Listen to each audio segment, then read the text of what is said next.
The Green Bay Packers are doing everything they can to ensure that four-time NFL MVP quarterback Aaron Rodgers returns to the Green Bay Packers for the 2022 season. In today's video, we'll see if Aaron Rodgers is getting traded this offseason, and if he is, what team Packers could trade him to instead of Broncos.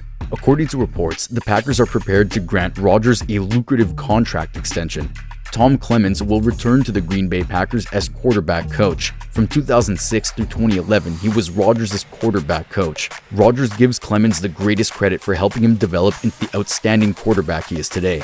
When it comes to his connection with the front office, Aaron Rodgers has been saying all the right things. Even so, one of the parties could wake up tomorrow and decide to divorce and separate. The Green Bay Packers will have to trade Aaron Rodgers in this predicament.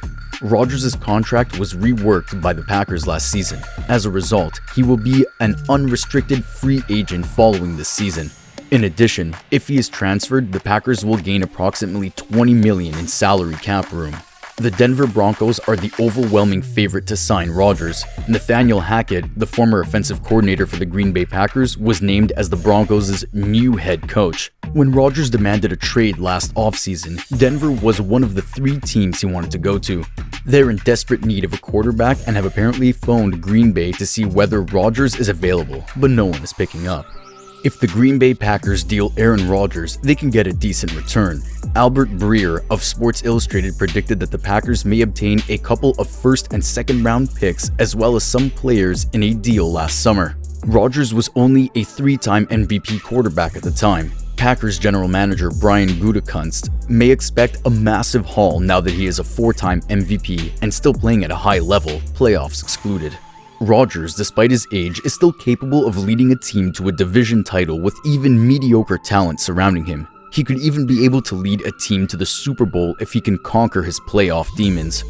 Gutekunst has the authority to ask any team calling about Rodgers how much they are willing to pay to compete for a Super Bowl berth. 2 first-round picks have always been the market for quarterbacks with fewer awards. For Matthew Stafford, the Los Angeles Rams traded 2 first-round picks and a 3rd-round pick and Jared Goff to the Detroit Lions. After his Pro Bowl season in 2009, the Chicago Bears traded 2 first-round picks to get Jay Cutler. If a team is prepared to part with 2 draft picks for Stafford and Cutler, Gutekunst should demand 3 first-round picks, a few of mid-round picks, and possibly a player or 2 back. If Rodgers declares that he would only play in Denver, the Packers' leverage will be weakened. A team will want Rodgers to sign an extension if the Packers trade for him. Let's assume Rodgers demands a trade but gives Gutekunst carte blanche to negotiate the best deal possible. In that instance, Gutekunst should listen to or call these teams about a trade offer. In the hypothetical situation where Rodgers gives Gutekunst free rein to speak with teams in order to obtain the best trade deal, these 2 teams should be contacted. The New York Giants are a Green Bay Packers trading partner. In this year's draft, the Giants had 2 top 10 picks. They have the 5th overall pick, their own, and the 7th overall pick, acquired from the Bears in the draft. This one wouldn't be entirely insane. Brian Daboll has been named the new head coach of the New York Jets. Imagine what he could do with Rodgers running his offense. He is an offensive genius who developed Josh Allen in Buffalo. In this year's draft, the Giants had 2 3rd-round picks and 2 5th-round picks. In this year's draft, the Packers might get 2 top 10 picks and a number of extra picks, as well as a 1st-round pick next season. Since Eli Manning's retirement, the Giants have been in desperate need of a quarterback. The Giants are in the midst of a massive reconstruction and are now $12 million above the salary cap, so this is unlikely to happen. Carolina Panthers are a trade partner of the Green Bay Packers. When the Panthers traded for Sam Darnold last summer, they swung and missed. Matt Rule, the Panthers' head coach, is desperate to keep his job, so he could try to trade the number 6 pick along with 2 potential future 1st-round picks. This year, the Panthers do not have a 2nd or 3rd-round pick. Only if Rule was desperate enough to put together a massive trade offer could this deal happen. He'd also have to find a way to expand his $16 million cap space in order to finance Rodgers and the personnel he'd need to compete. These teams have the potential to catch the interest of both the Green Bay Packers and Aaron Rodgers. Philadelphia Eagles. In this year's 1st round, the Eagles control picks 15, 16, and 19. They could also re-sign Jalen Hurts, who improved significantly from his rookie to sophomore seasons. The Eagles qualified for the playoffs as the 7th seed and might face Rodgers in the Super Bowl. Devonta Smith, a young dynamic receiver for the Eagles, could pique Rodgers' interest.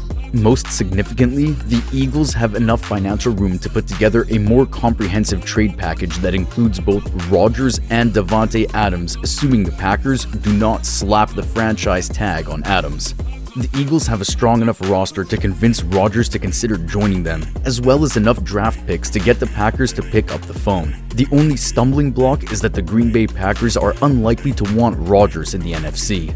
The Titans had the best record in the AFC, but were defeated in the playoffs by the Cincinnati Bengals, in part due to Ryan Tannehill's poor performance. The Titans may decide that now is the time to go all in and trade the 3 first-round picks and whatever else is required to acquire Rodgers.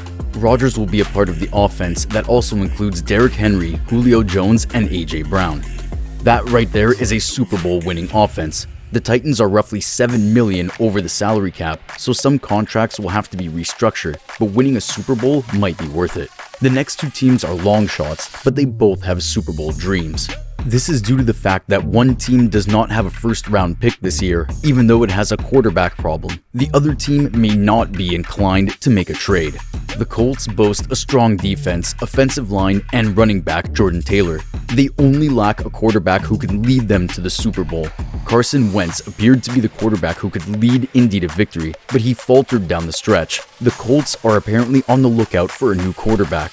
The Colts' lack of a first-round pick in this year's draft makes a deal for Rodgers this offseason difficult. As a part of the trade that brought Wentz to the Colts, it now belongs to the Philadelphia Eagles. The main reason for this suggestion is that there are reports that Kyler Murray and the Cardinals are at odds. To remedy their difficulties, the Packers and Cardinals might trade quarterbacks and draft picks. The Cardinals receive a quarterback who can help them finish strong down the stretch, while the Packers get a young, dynamic quarterback with NFL experience. Again, the chances of this happening are next to none. Just as it appears, the Packers will not deal Rodgers. That concludes today's video. What are your thoughts on Aaron Rodgers being traded this offseason? Tell us in the comments section below, and while you're there, give the video a thumbs up. If you want to see more videos like this, click the subscribe button and then hit the bell icon. We'll see you in the next video. Thanks for watching.